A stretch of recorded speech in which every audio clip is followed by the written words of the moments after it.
Olá, meu nome é Kathleen, sou professora da Multiplique Treinamentos e essa nossa aula de hoje é sobre a documentação que é necessária para a abertura de uma empresa, de uma pessoa jurídica de direito privado no Brasil. Vamos lá? A pessoa jurídica de direito privado no Brasil, que também é chamada de empresa, tem muitas modalidades. Nós vamos ver aqui o que é necessário para a abertura de uma empresa. Em primeiro lugar, o primeiro passo para a abertura de uma empresa é a vontade de um ou mais sócios. A vontade de um sócio cria a empresa individual, que é a chamada de MEI. E a partir de mais de um sócio, nós podemos ter a empresa limitada, que é a mais comum, a sociedade anônima, mas nós vamos falar aqui sobre as documentações mais comuns, as básicas. Também deve-se levar em consideração os diferentes tipos de empresas que existem.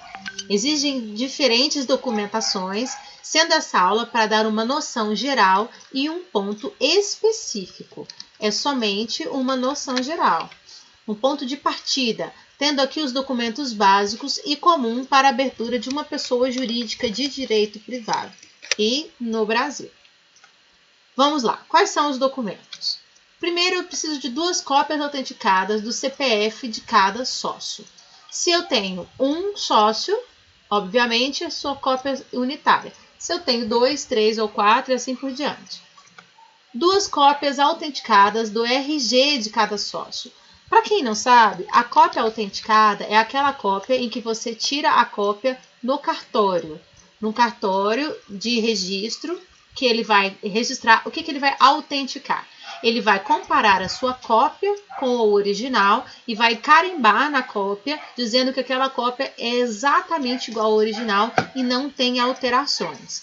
Assim, a sua cópia vale como se fosse a original. Isso é uma cópia autenticada. Depois, eu preciso de cópias dos comprovantes de residência de cada um dos sócios. Também preciso de comprovante de endereço onde irá se fixar a sede do estabelecimento. Você pode estar pensando assim, mas e se eu quiser abrir uma empresa que vai atuar exclusivamente online?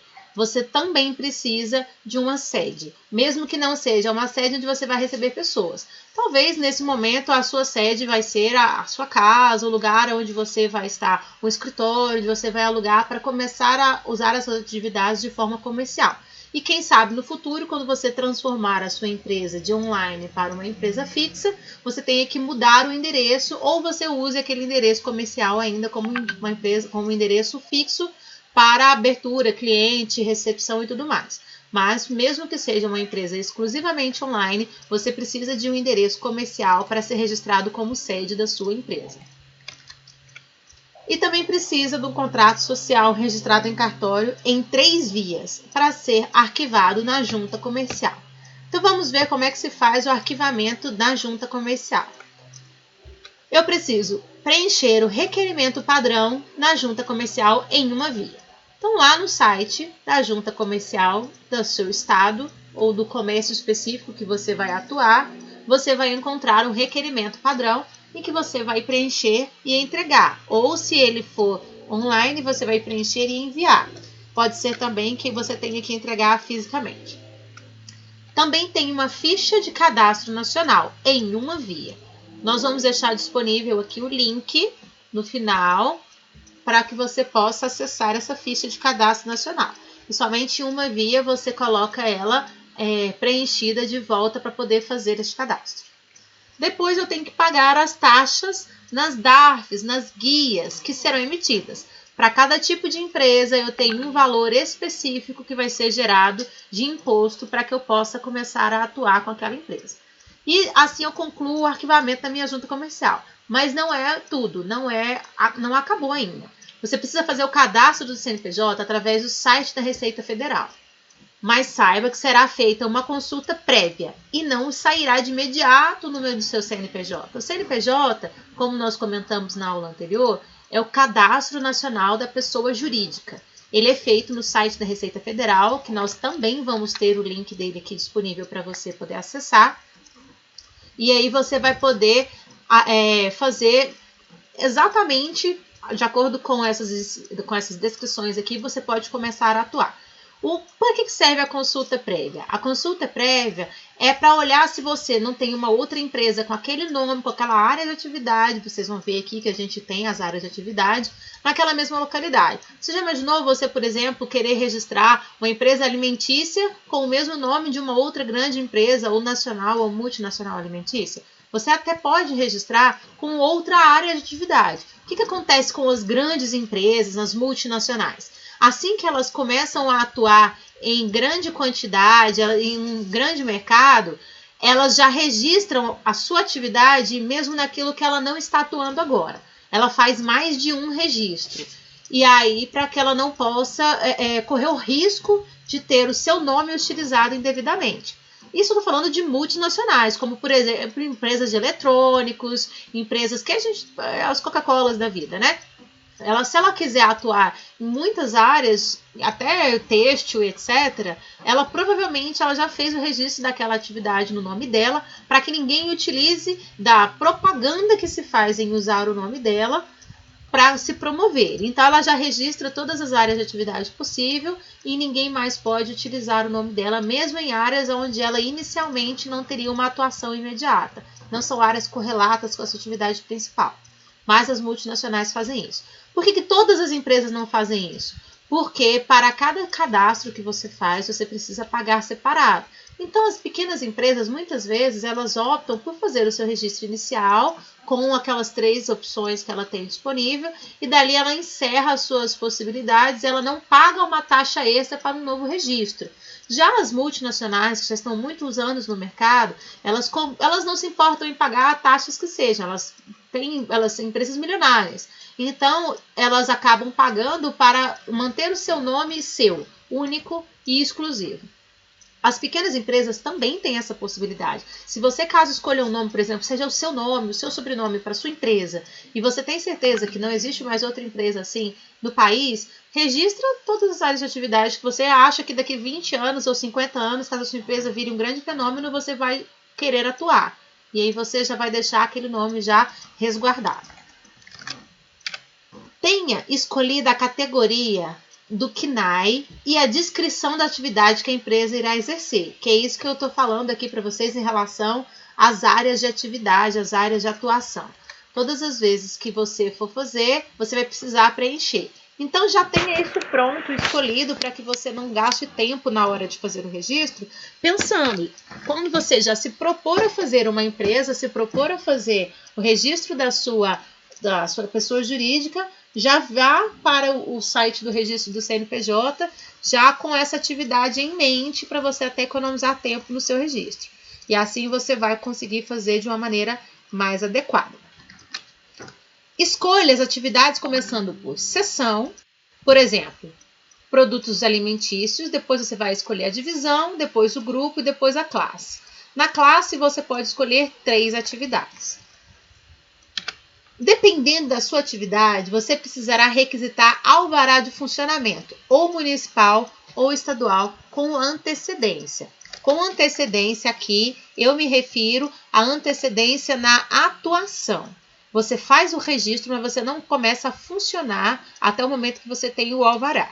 Acontece que quando você faz o seu contrato social, você pode estipular um tempo para frente até a sua empresa começar em atividade. E a partir do momento em que você faz o contrato social e você faz o registro da sua empresa, de acordo com essas normas que nós estamos passando aqui hoje, você já pode começar a se organizar para o alvará antes do funcionamento de fato da empresa. É um prazo interessante que você tem, que você pode colocar. Se você já tiver um contador, ótimo, porque você já vai estar muito mais organizado. Já coloca esse prazo, conversa com o seu contador e vê qual o prazo que você vai precisar para colocar tudo em ordem. Coloca aquele prazo no contrato social. Olha, se você precisa de 1 ano, se você precisa de 1 ano e meio ou 2 anos, coloca no seu contrato social. Até porque o contrato social ele prevê um aporte financeiro que cada sócio tem que dar no momento do contrato ou no momento da abertura da empresa. Então, também é uma boa oportunidade que você tem para levantar aquele dinheiro. Às vezes você tem uma parte, você precisa do resto, você tem uma boa previsão de que vai conseguir aquilo com certeza. Então, você faz já a sua organização financeira, ou você faz o aporte inicial imediato e, a partir daquele momento, você trata simplesmente de colocar a empresa para funcionar. Pode ser feito também. Se a empresa que estiver sendo aberta for uma sociedade limitada, é necessário fazer o cadastramento no Sistema Tributário Nacional, através da Secretaria Estadual da Fazenda de cada estado. Então, através da Secretaria Estadual, eu faço o cadastramento no Sistema Tributário Nacional, certo? O sistema tributário é nacional de qualquer forma, mas você não vai ter acesso a ele diretamente pelo governo federal. Você faz o cadastro através da Secretaria Estadual da Fazenda do seu estado. A Secretaria Estadual da Fazenda vai pegar aquele cadastro de todas as empresas que tem na mão dela e vai enviar para o governo federal para que conste na base de dados do Sistema Tributário Nacional.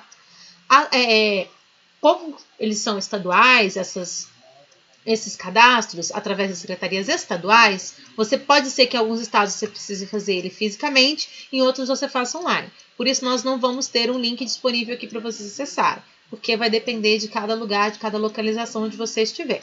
Mas é simples, é só você colocar uma pesquisa fácil, você vai na Secretaria Estadual da Fazenda e pergunta para ver como é que funciona lá no seu estado, com todos os outros documentos em mãos já funcionando. É um detalhezinho menor que você pode precisar talvez somente esse, ir pessoalmente lá ou fisicamente.